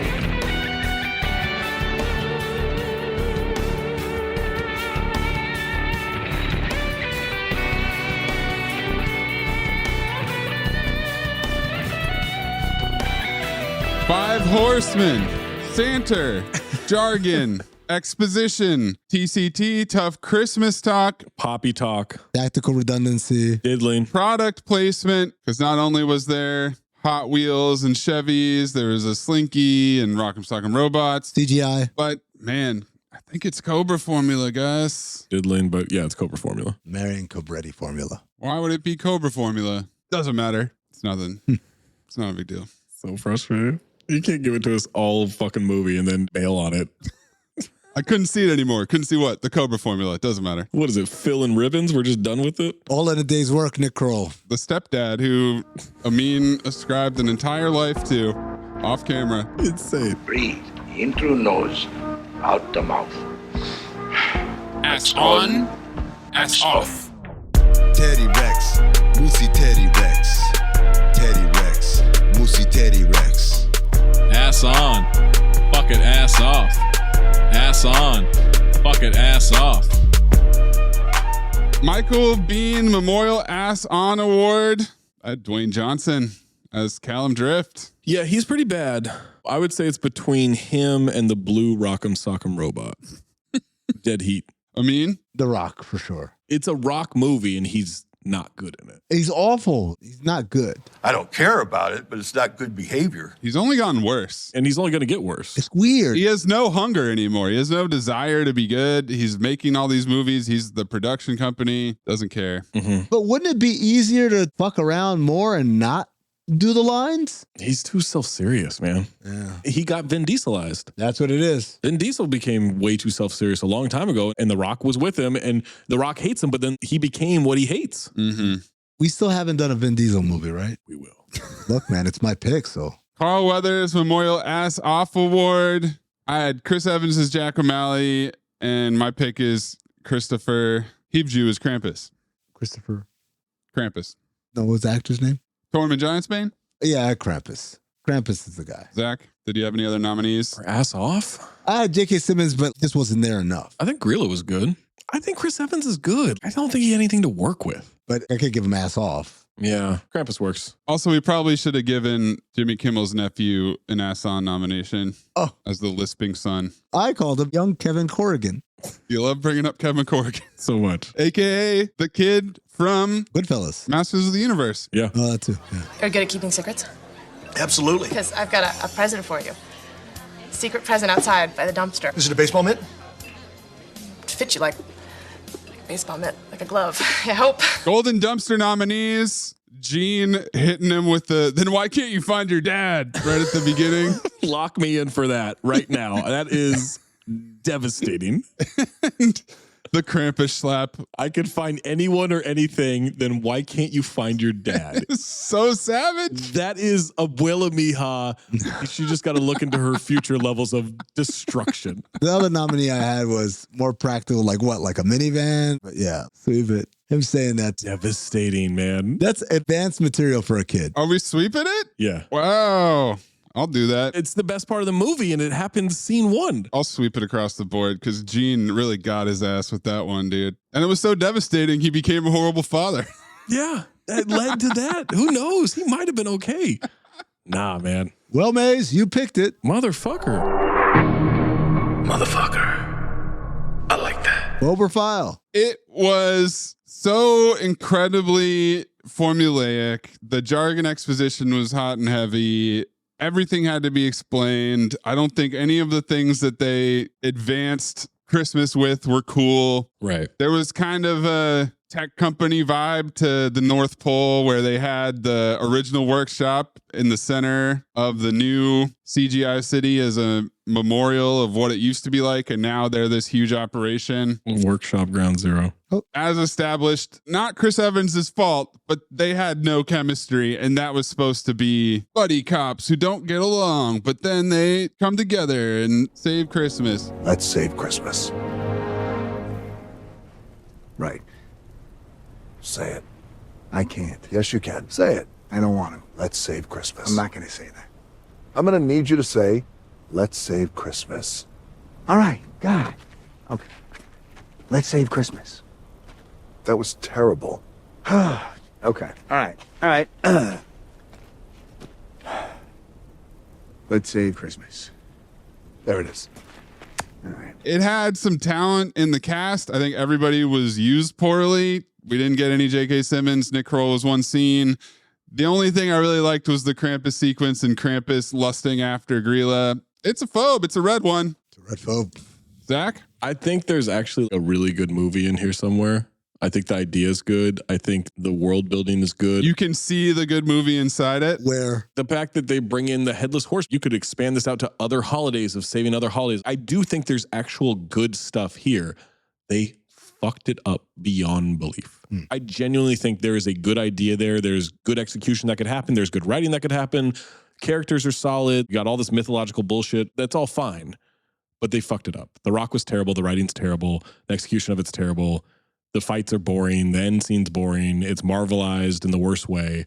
It's a phobe. I mean? Yeah, it's going to be a red sweep one, whatever you want to call it. Red 3. Movies like this, they're fun when they present, hey, we're not taking this shit seriously either. Mm-hmm. You guys didn't like this movie. I loved Fred Claus because while Paul Giamatti and his elves and everything are taking Christmas seriously, here comes Vince Vaughn, and I don't take any of this shit seriously. I'm going to make jokes on this. They're going to fuck everything up. It's all because I'm trying to serve my agenda because I'm a piece of shit, right? Clip it. And the emotional connection that he has to Bobby J. Thompson is a million times stronger, even as he's just some orphan kid that he kind of knows, than this relationship between Chris Evans and his son, Kevin Corrigan. So they didn't hit any of the themes that they needed to in order to tell the story that they wanted to tell, even in their way.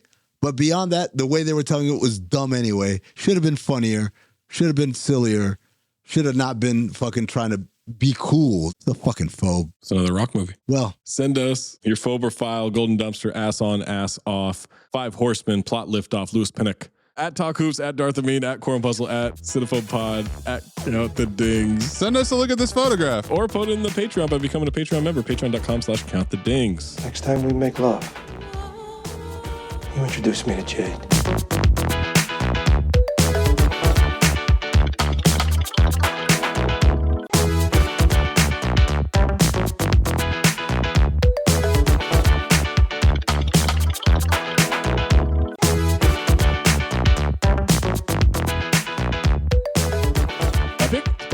One more pick I pick.